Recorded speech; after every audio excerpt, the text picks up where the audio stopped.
Hello student, welcome to college study Delhi university. So आज इसकी video बहुत ज़्यादा इंपॉर्टेंट होने वाली है क्योंकि हम इस वीडियो में डिस्कस करने वाले हैं सैम फिफ्थ बिजनेस इकोनॉमिक्स की गाइडलाइन। ठीक है, तो आपके सिलेबस में से भी आपको स्पेसिफिकली क्या पढ़ना है क्या नहीं पढ़ना वो आपकी गाइडलाइन बताती है। तो इस गाइडलाइन में हम सारी चीज़ें डिटेल में डिस्कस करेंगे। तो सबसे पहले तो ये है कि आपका जो पेपर है थ्योरी पेपर वो 90 मार्क्स का है। ठीक है, और यूनिट वाइज आपका अगर ब्रेकअप देखें हम कि किस तरीके से हैं, तो आपकी जो यूनिट 1 है वो 18 मार्क्स की है। एक क्वेश्चन आएगा इंटरनल चॉइस के साथ। फिर यूनिट 2 भी 18 मार्क्स की है, सेम एक क्वेश्चन इंटरनल चॉइस के साथ। यूनिट 3 भी आपकी 18 मार्क्स की है ऑन द सेम पैटर्न। लेकिन यूनिट 4 आपकी मार्केट स्ट्रक्चर वो आपकी 27 मार्क्स की है। 1.5 क्वेश्चन आएगा इंटरनल चॉइस के साथ। और आपका जो लास्ट यूनिट है कंटेम्प्रेरी इशू एंड एप्लीकेशन वो 9 मार्क्स का है। मतलब 0.5 क्वेश्चन आएगा इंटरनल चॉइस के साथ, मतलब 9 मार्क्स का बस। तो आपके पेपर में टोटल 5 क्वेश्चन आएंगे विद द इंटरनल चॉइसेस। ठीक है, अब आगे चलते हैं। यहाँ पे लिखा है कि relevant application practical exercise of business economics should be taught. ये तो आपके नॉर्मल यही है कि क्या क्या होना चाहिए क्या नहीं होना चाहिए। बाकी आपके क्वेश्चन पेपर में पैटर्न ये होगा कि आपके पहले 2 क्वेश्चन आएंगे 9 मार्क्स के, उसके बाद और में 2 क्वेश्चन और होंगे 9 मार्क्स के। तो आपको क्या करना है, या तो ऊपर वाले 2 अटेम्प्ट करने हैं या नीचे वाले 2 अटेम्प्ट करने हैं। इसके अलावा जो स्पेसिफिक गाइडलाइंस हैं वो यहाँ से शुरू होती हैं। बिजनेस इकोनॉमिक्स आपका जो सिलेबस है उसमें जो यूनिट 1 है इंट्रोडक्टरी टू बिजनेस इकोनॉमिक्स, उसके अंदर जो आपका पहला ये कॉन्सेप्ट है business economics meaning nature scope and managerial implication. इसके अंदर आपको कॉन्सेप्ट पढ़ना है बिजनेस और मैक्रो इकोनॉमिक्स का, मीनिंग नेचर सिग्निफिकेंस पढ़ना है बिजनेस इकोनॉमिक्स का, बस इतना कवर करना है। ठीक है, उसके बाद जो आपका ये डिमांड एंड सप्लाई है, application of demand and supply in business decision, इसके अंदर आपको concept of demand and supply पढ़ना है। उसमें इंडिविजुअल और market factor, function, law, assumption, reason, exception, schedule and curve, ये सारी चीज़ें कवर करनी है। इसके अलावा concept and reason for contraction and expansion in demand and supply with reference to business decision, ये चीज़ कवर करनी है। Concept and reason for increase and decrease, यहाँ पे कॉन्ट्रैक्शन एंड एक्सपेंशन है, इसके साथ साथ इंक्रीज डिक्रीज भी है। और ये सबसे इंपॉर्टेंट आपके जो क्वेश्चन आएंगे ना उसमें आपकी रियल वर्ल्ड सिचुएशन को भी एनालाइज करने को आएगा, increase and decrease in demand के बेसिस पे, इंक्रीज एंड डिक्रीज सप्लाई के बेसिस पे। तो इसको थोड़ा प्रैक्टिकल अप्रोच से पढ़ना कि अगर कोई केस स्टडी वगैरह आ जाए तो आप उसे हैंडल कर सको। देन इसके बाद market mechanism in business decision के अंदर आपको determinant of equilibrium price and quantity, role of market mechanism in business decision regarding price and how to respond to change in market condition such as change in demand, ये पूरी चीज़ें, change in supply and stimulation change in demand and supply. इसके graph भी होते हैं कि अगर सिर्फ चेंज हो रहा है डिमांड तो क्या हो रहा है, चेंज हो रहा है सप्लाई तो कैसा ग्राफ है, और अगर साइमल्टेनियसली चेंज हो रहा है तो क्या सारी चीज़ें हैं। इसके साथ साथ analysing a real world situation impacting change in demand and supply as a impact of natural disaster और पैंडेमिक गवर्नमेंट पॉलिसी को लेकर आपको इसे और थोड़ा डिटेल में समझना है। ठीक है, अब इलास्टिसिटी ऑफ डिमांड, आपकी जो इलास्टिसिटी ऑफ डिमांड है उसके अंदर आपको meaning of elasticity of demand, type of elasticity of demand, फिर प्राइस इलास्टिसिटी उसकी सारे टाइप वगैरह, और मीजरमेंट के लिए परसेंटेज, पॉइंट आर्क और total outlay method. Income elasticity उसका मीनिंग, फैक्टर और डिग्री पढ़नी है। क्रॉस इलास्टिसिटी में सिर्फ मीनिंग, फैक्टर, डिग्री पढ़नी है।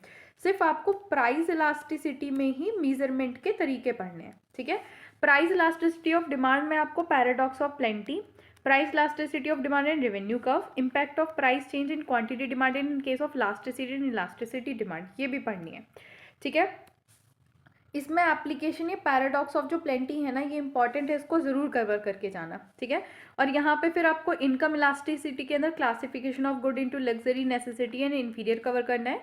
क्रॉस इलास्टिसिटी में classification of good into substitute, complementary, unrelated goods cover करना है। ठीक है, and role of price, income, cross elasticity of demand in business decision strategy, ये भी आपको कवर करना है। अब नोट किया है कि आपको थ्योरम और डेरिवेशन इसकी नहीं करके जानी। प्राइस, इनकम और क्रॉस इलास्टिसिटी ऑफ डिमांड पे न्यूमेरिकल आएंगे, सिंपल आएंगे बट न्यूमेरिकल आएंगे, तो वो भी कवर करके जाना। देन यहाँ पे इलास्टिसिटी ऑफ सप्लाई के अंदर आपको इलास्टिसिटी ऑफ सप्लाई, उसका मीनिंग, डिटर्मिनेंट और मीजरमेंट, ये कवर करना है। फिर से जो थ्योरम और डेरिवेशन है वो तो नहीं आएगी बट न्यूमेरिकल इसके भी आएंगे। आपकी आती है सेकेंड यूनिट कंज्यूमर बिहेवियर, यहाँ पे आपको कार्डिनल यूटिलिटी कवर करना है, उसका मीनिंग, अजम्पशन और लिमिटेशन, और सिर्फ इसका एक ओवरव्यू चाहिए, इसमें कुछ ज़्यादा डिटेल में आपको नहीं पढ़ना है, ठीक है।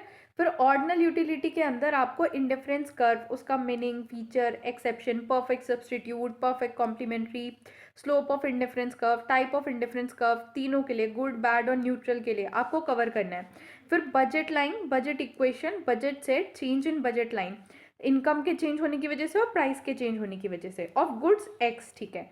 स्लोप ऑफ बजट लाइन, आपको ये सब कवर करना है। इसके बाद जो role of indifference curve and budget line है अंडरस्टैंडिंग करने में कंज्यूमर प्रीफरेंस, वो कवर करना है।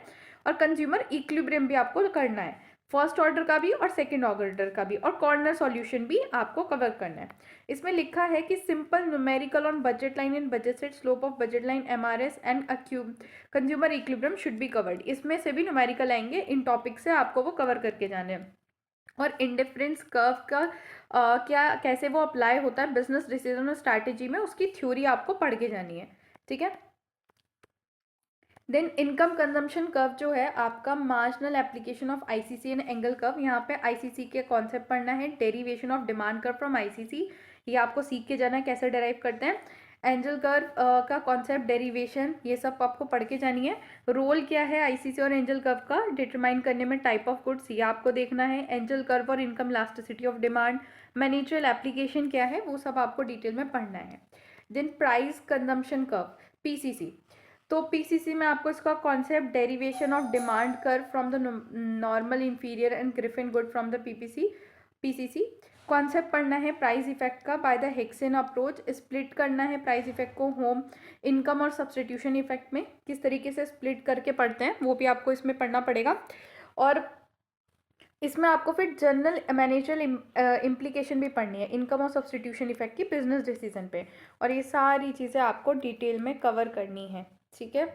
आपको गाइडलाइन बहुत ही डिटेल दे रखी है ताकि आप बहुत डिटेल में सारी चीज़ें समझ सको कि क्या पढ़ना है और क्या छोड़ना है। अब अगर यूनिट 3 की बात करें तो प्रोडिक्शन इन शॉर्ट रन, इसमें प्रोडिक्शन इन शॉर्ट रन आपको TP, AP, MP with schedule, diagram, relation सब प्रिपेयर करना है।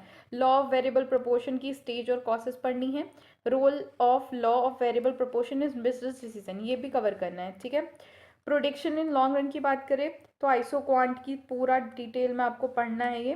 देन आइसो कोस्ट लाइन को पूरा पढ़ना है। Producer equilibrium with cost and output constraint, on expansion path and return of scale का increasing constant return of scale and decreasing return of scale करना है। और ये बहुत ही इंपॉर्टेंट टॉपिक है गाइस, इसे छोड़ के मत जाना, इसे जरूर पढ़ के जाना। पिछली बारी एग्जाम में भी आया था और उससे पिछली बारी नहीं, पिछली बारी आया था और उससे पिछली बारी भी आया था, 2 बार आ चुका है ये। इसमें से भी सिंपल न्यूमेरिकल आएंगे आइसोकोस्ट लाइन पे, slope of isocost line, MRTS and producer equilibrium पे, तो वो भी कवर करके जाना। देन आता है cost in a short run, तो यहाँ पे क्या है कि different type of cost and business, role in short run and the cost curve, आपको ये पढ़ना है कि कितने तरह के होते हैं। शॉर्ट रन में कोस्ट फंक्शन आपको पढ़ने हैं, रोल क्या होता है ये सब पढ़ना है, जनरल डायग्राम, शेड्यूल वगैरह करना है, और इसके भी सिंपल न्यूमेरिकल आएंगे। देखो पिछली बार के जो एग्ज़ाम थे उसमें न्यूमेरिकल तो नहीं आए थे, और हाँ सोल वाले स्टूडेंट्स के भी न्यूमेरिकल नहीं आए थे, बट अगर आप लिखी हैं गाइडलाइन में तो आप पढ़ के चले जाना, हो सकता है कि इस बार आपको न्यूमेरिकल भी डाल दें, ठीक है।